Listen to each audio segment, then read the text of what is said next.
Hello, happiness seekers. Welcome to the Happiness Challenge podcast. I'm Klaudia and I'm on a mission to explore the best happiness habits that science has to offer. Like so many others, the pandemic cut me off from my family and work, so I decided to use my training as a psychologist to discover what science can tell us about the art of happiness. What I found set me on a path to joy, and now I'm ready to share my journey with you. Each month, I'm publishing 3 linked episodes where I'm speaking to a leading expert, putting their tips to the test, and sharing my findings and feelings. From mindfulness to exercise and random acts of kindness, I'll be shining a light on the simple happiness habits that can bring more joy to our lives.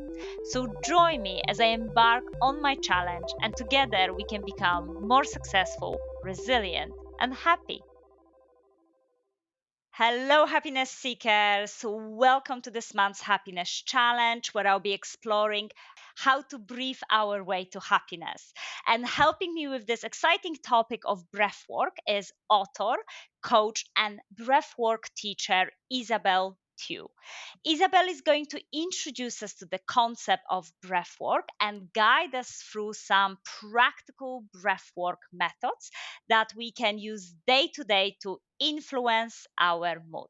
So let's practice together of finding joy in every breath we take. Welcome, Isabel. Oh, thank you. And I love that finding joy in every breath we take. Isn't that such a good invitation? I know it's a big challenge as well. So, Isabel, because I really think intuitively we know that breath is a quite powerful tool in life.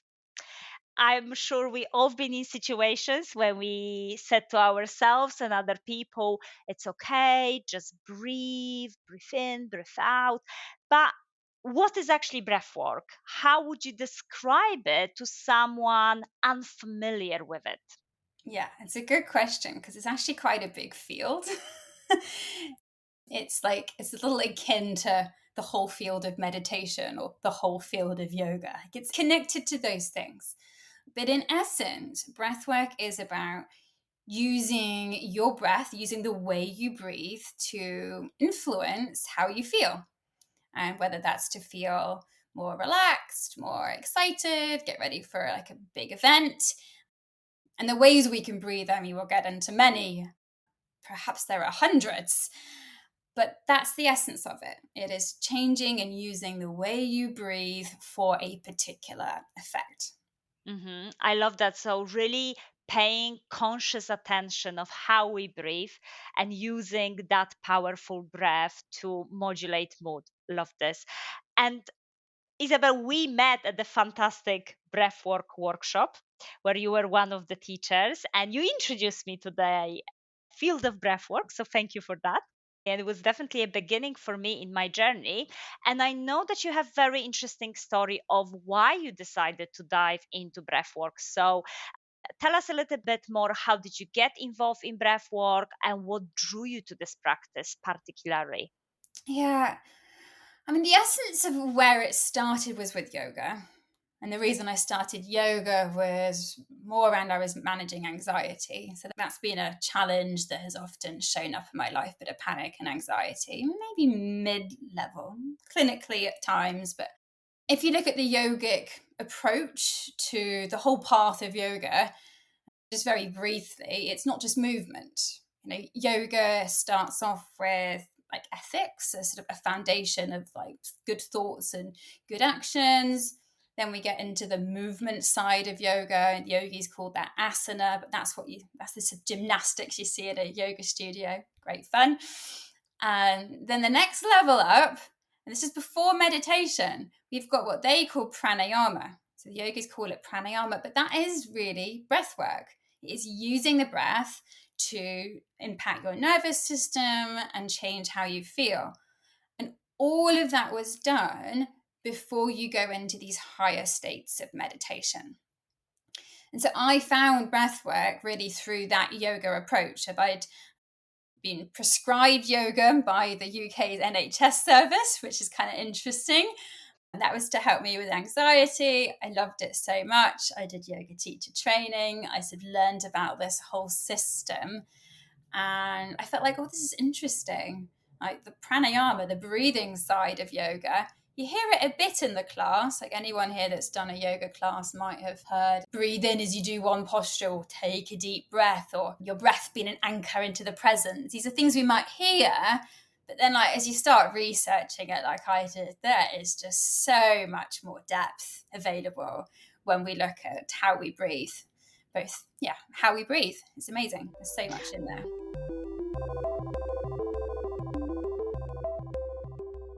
And I love the fact that you're stressing that idea of how we breathe, because one of the biggest eye opening aspects for me was that even though we breathe all the time, we actually don't know how to breathe well. And in a way, how that breath can really elevate our mood and impact our happiness. And as you said, you use the breath work to help you with that anxiety, and I definitely also use it quite a lot to calm myself down, and especially during night. I'm not a great sleeper, and breath is one of the things that really help me. When we think about that breath work, can you explain maybe the different types of breath work methods that are available out there and their benefits? Yeah, it's good because there's so many types. I mean, maybe let's start then at the ones that you were talking about of things that might help you sleep or the day-to-day breathing. So there's sort of one field of breath work we could say is called functional breathing, which is about how your everyday breathing is more efficient and like helps your immune system and just helps you stay effective in making energy. We've got a few really influential authors that talk about this. We've got James Nestor, who wrote the famous book Breath, the New Art and or the New Science and Lost Art, and another very famous author of Patrick McEwen from Oxygen Advantage. So they really stress this whole angle of breathing through the nose. It helps filter the air. It helps the immune system. It helps us stay hydrated. Like all these general day to day, like, yes, like there's something like 20,000 breaths, somewhere between 20,000 breaths a day. Like if we breathe that through our nose, if we breathe it quite slowly, we're going to have a generally happy time in life. Okay, so that's sort of one school, and there's a little bit around the physiology and biochemistry. We could geek out on that later or another time if we want to. Now, the next most extreme side, so that's kind of the foundational side. If we go as far away from that as possible, we get to what you would have experienced also on the breath retreat, Klaudia, which is a style of conscious connected breathing. And this connects actually to quite a few different breathwork schools. So people might have heard of holotropic breathwork, transformational breathwork. It relates a bit to the Wim Hof style of breathing as well. So there's quite a few related styles there. And this is where you're going to breathe a lot for maybe 1, maybe 2 hours. You're breathing more air, you're breathing a bit faster, a bit deeper. And here is where you could go into like altered states of consciousness. Right? You can really quieten down the chatty default mode network of the mind, and maybe there are visions, maybe there's a new relationship with traumatic experiences. I mean, it can be pretty wacky. It can be also just nice and peaceful, but it's quite the extreme side of breathwork, poles apart from that functional breathing I was talking about. And then there's one more kind of style of breathing, which also has many flavors. And this relates mostly to pranayama. And it relates a lot to the breath cards, which I've made, which is about, well, how can you first soothe your nervous system? Like consciously go, how do I feel right now? What would help me? Oh, I know, I'd like to feel a bit calmer. Okay, there's a whole bunch of techniques that you could do. Like, for example, like we were chatting earlier, you could just start to slow down your exhale. just a little bit, not to a stressful level, but just slow it down. Just slow it down. And in this same field of like choosing how you want to feel, maybe you're waking up in the morning feeling a bit lethargic, feeling, just sometimes you have that heaviness in the morning. I mean, not every day, but sometimes it's there. Well, then, there are techniques that don't take 2 hours that will help elevate your energy levels and create a little bit of va-va-voom, go get the day. And that can just be really, really helpful to have this sense of empowerment that you can practice how you breathe for 10 minutes most days and be choosing what's going to help you. What do you need right now? Is it more connection? Is it more grounding? Is it more slowing down? Is it more speeding up energy? Is it patience? You kind of get to use these different techniques to help you experience what you want to experience. Love that summary, and thank you so much for walking us through this kind of a spectrum, if you like, of different breathwork methods. I can really visualize that, and that's what I really love about your cards, because I can pull up different breathwork methods that are very quick, and I love the fact that you're categorizing them, as you said, by this idea of, am I trying to get more energy? Am I trying to slow down? What am I trying to achieve? So thank you for those amazing cards. Now, you did mention some physiological benefits and things that we can gig out on, and the scientist in me is absolutely wanting to know more about that specific element. So would you mind giving us a little bit more details around what physiological changes occur during breath work that may contribute to that feeling of happiness? Sure. And I mean, it does depend on which type of breath work. Like, we'll start maybe just the brief around the nervous system, because that is one of the key parts where how we breathe connects to our experience of happiness. So, whilst the nervous system is complicated because it's the messenger signals around our entire body, and most of the nervous system is about taking information from like the fleshy body in the outside world and taking it up to the brain. Something like 80% of our nervous system is that body to brain connection, whereas it's only about 20% that's the brain telling the body what to do. So the nervous system is this like connective communication network, right? And whilst complicated, the easiest and still very relevant way to think about it is splitting it basically into two. And probably lots of people have heard these two halves of, you've got the rest and digest side that we call the parasympathetic. Yes. We've got the fight flight side that's the sympathetic drive. Well, I'd see these as more like hot and cold taps. Right? So the sympathetic side is the hot tap. It includes like anger, or fighting, but it also has like lust and kind of like excitement to it. Yeah, there's a hotness to it. It's not like the anger's hot, but there's a heat to the sympathetic hot tap. And then on the parasympathetic side, it's the cool tap. And this can go from both like chill, cool, also to the like frozen cool. So like both the parasympathetic and the sympathetic, so both the cool and the hot side, they have their good sides and they have their bad sides. Like too much in the wrong way also has its problems, but both of them have their benefits. Now, if we think about how let's say the sympathetic side kind of works in our body, and then we'll connect that to breathing. Okay. So when that sympathetic side's up, what's going to happen is the pupils dilate, saliva gets inhibited, because like we're not going to eat anything when we're kind of really, wow, in lust or in fight. Like we don't really care what we're tasting. The heart's definitely going to be accelerating. We're going to have like adrenaline getting triggered, like the nervous system's going to trigger that. Stomach's going to pretty much shut down. We don't care about digesting. We've got other things. But what happens to our breathing is it also accelerates. speeds up. We need the energy. So, and that's what breathing's for. The purpose of breathing is to create energy combined with the glucose. So that's kind of what's happening in the vava room hot side. Now, on the cool side, totally the opposite happens.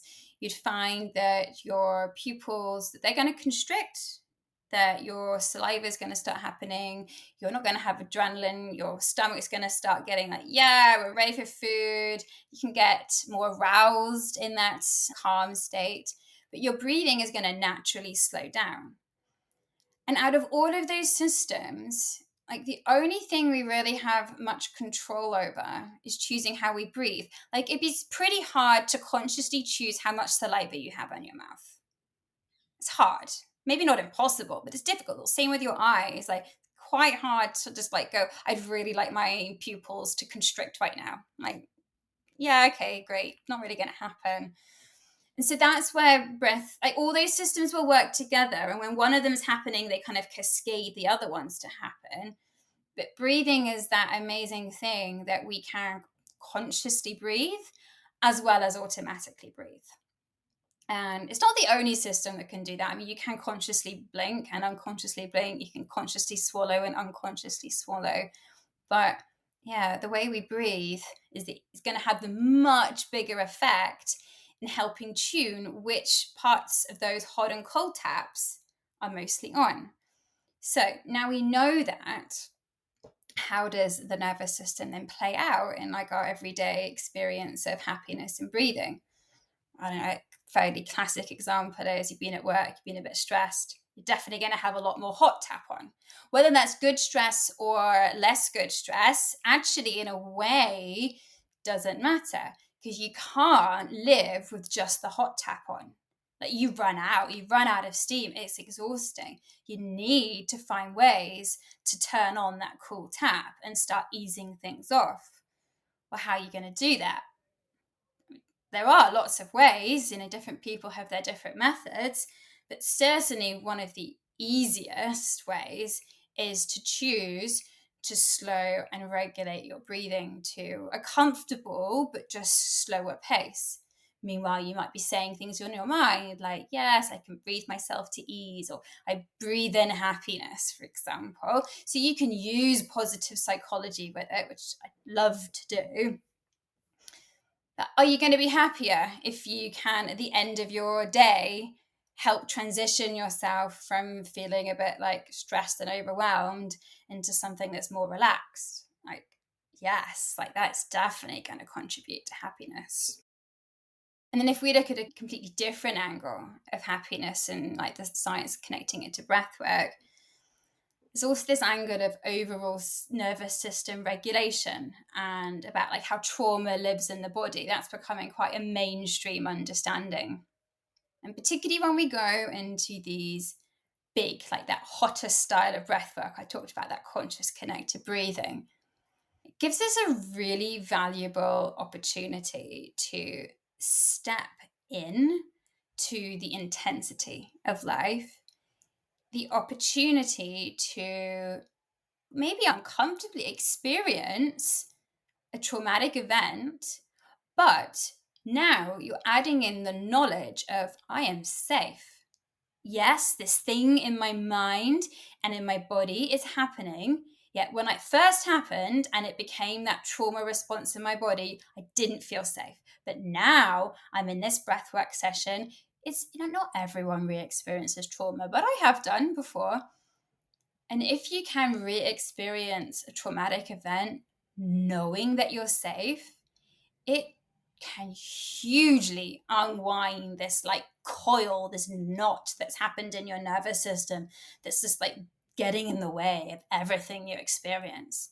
And so that can be hugely, hugely transformative when that sort of bunch of wound up, stuck energy is released. Yeah, brilliant. And thank you, Isabel. I think this explanation about our nervous system and comparing it to cold and hot tap is like the best and the simplest I heard. So this is absolutely fantastic. And I think we can really visualize it. And as you said, we cannot have one or the other tap all the time on. We have to be switching, and we can do that consciously with the breath. It's also incredible to hear how powerful breath can be in even this more severe and more serious states, like releasing the trauma from the body. That is absolutely incredible.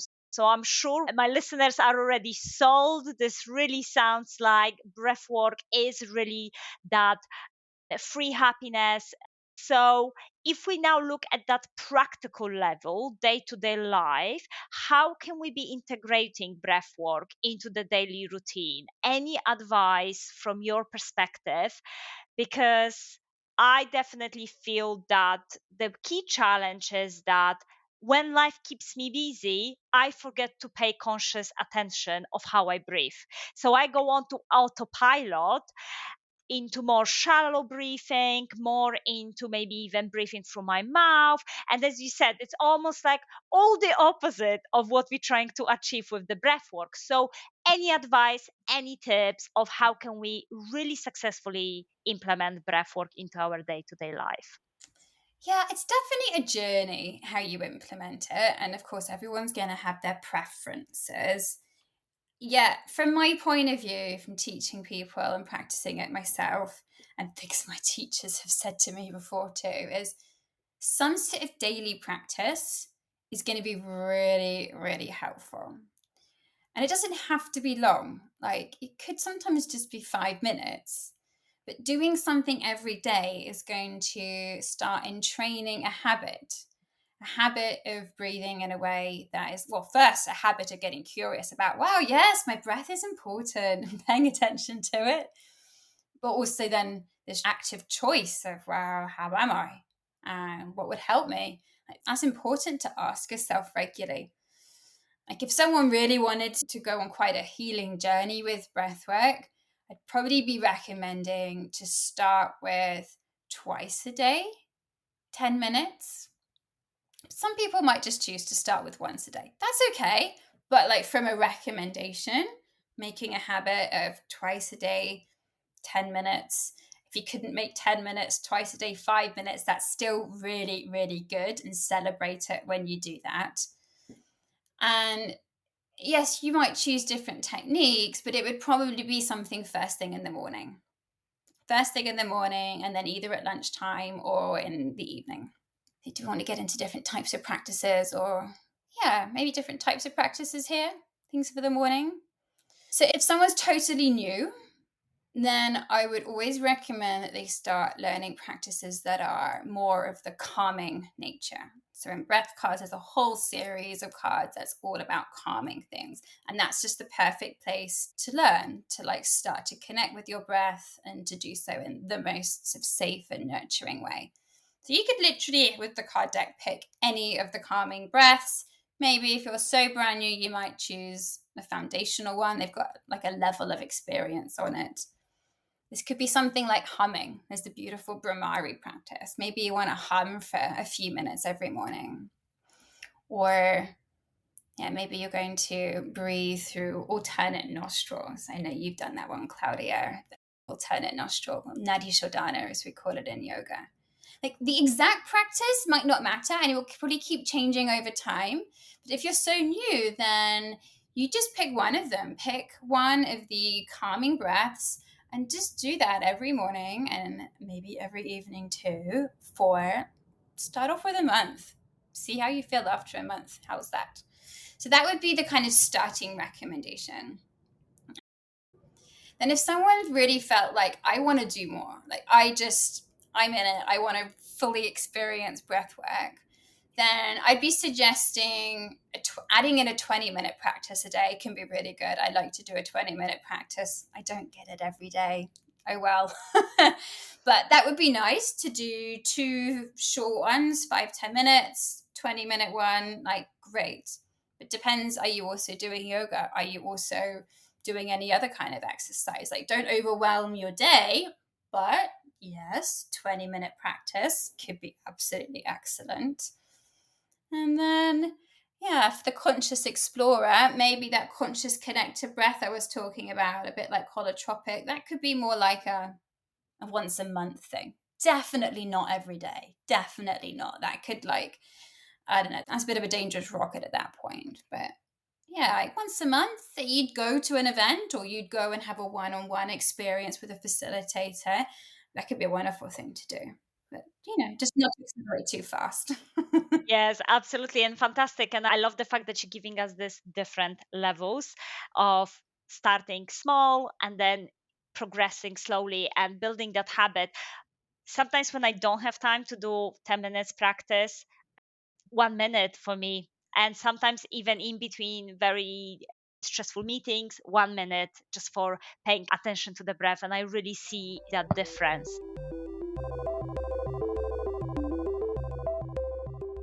Since we're talking about those practical methods, as you know, on my podcast, I like to test drive different happiness habits. So, what specific dare or task could you prescribe me and my listeners to do and to really use a breath work as a tool of increasing happiness? Yeah, okay. So this is where I've planned 2 challenges for you. So the first challenge that I think every single person that's listening, they can do with us. It's using the intention breath every morning soon after waking up. Okay. If someone's already done an exercise around identifying what their personal values are, then super, super helpful. You can bring that in. Otherwise, you don't need to. You're just going to start off in the morning, waking up, stay in bed or sit on the floor, however you like to do it. You don't have to sit in a particular position for it. You'll need about 2 or 3 minutes. First, just to notice, what do you want to bring into your day? Right, so this might be courage, or maybe it's patience. I don't know, but pick. And it would probably change every day. But you can see that if you were talking about your values, you could choose one of your personal values to breathe it in. And the idea is once you've chosen what it is you want to bring into the day, then you're just going to sit there slowly breathing and and even say on your mind, I breathe in.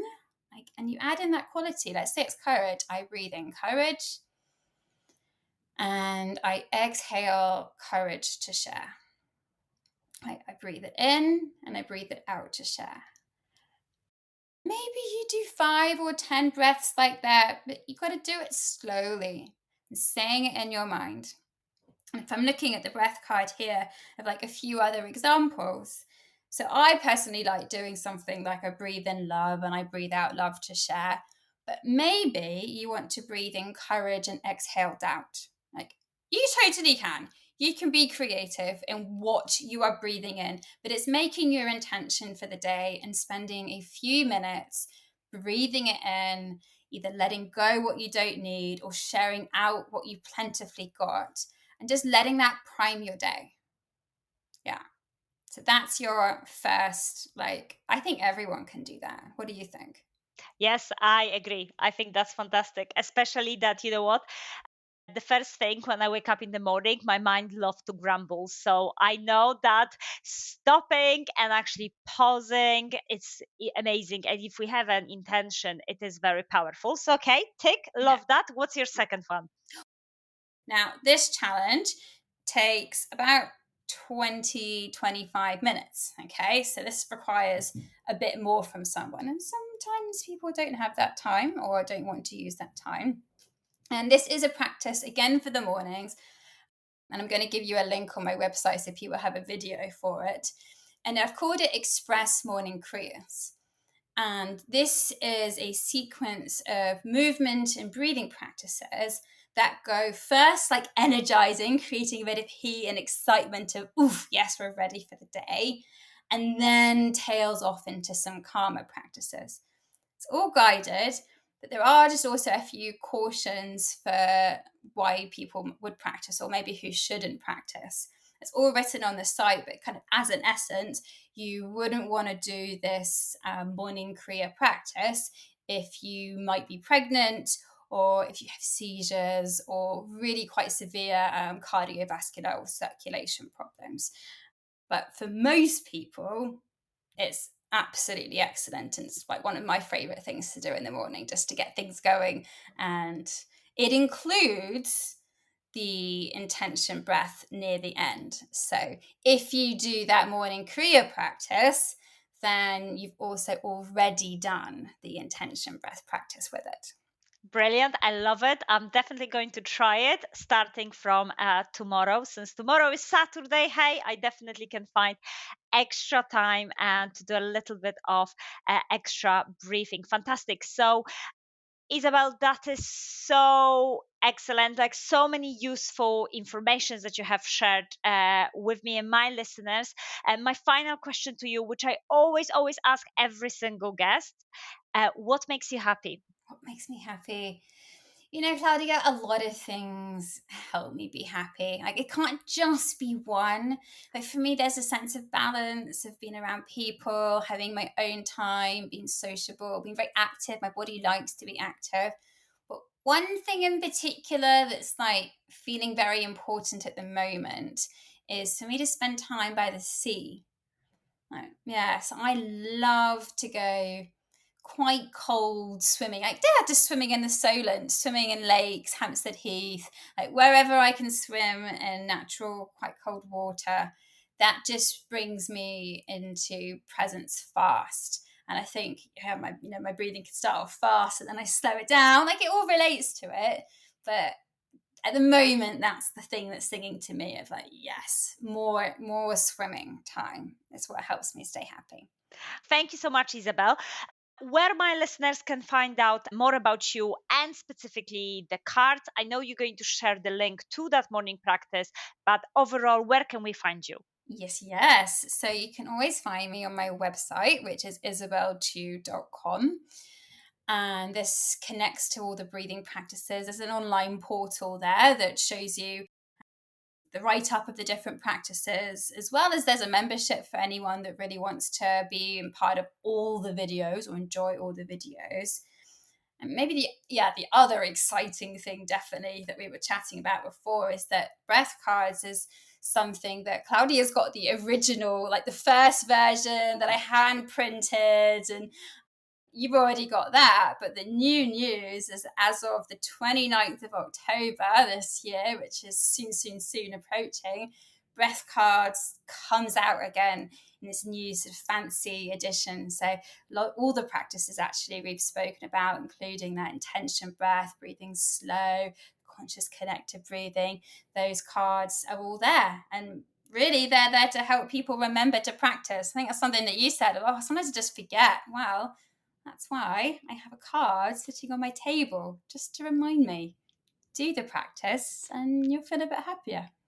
Massive congratulations on those cards. By the way, I know how much work it goes into publishing something with a publisher. So, massive congrats. I am so excited of getting the second pack, the updated one, because I truly do love them. And as you said, they are fantastic reminder. Thank you, Isabel, again. Thank you, everyone, for listening. I see you at the next episode where I'll be test driving some of the methods shared by Isabel and also sharing my thoughts and feelings about them. To keep in touch, please subscribe to my newsletter via LinkedIn, The Happiness Challenge. But in meantime, most importantly, as always, I dare you to be happy. Thank you so much.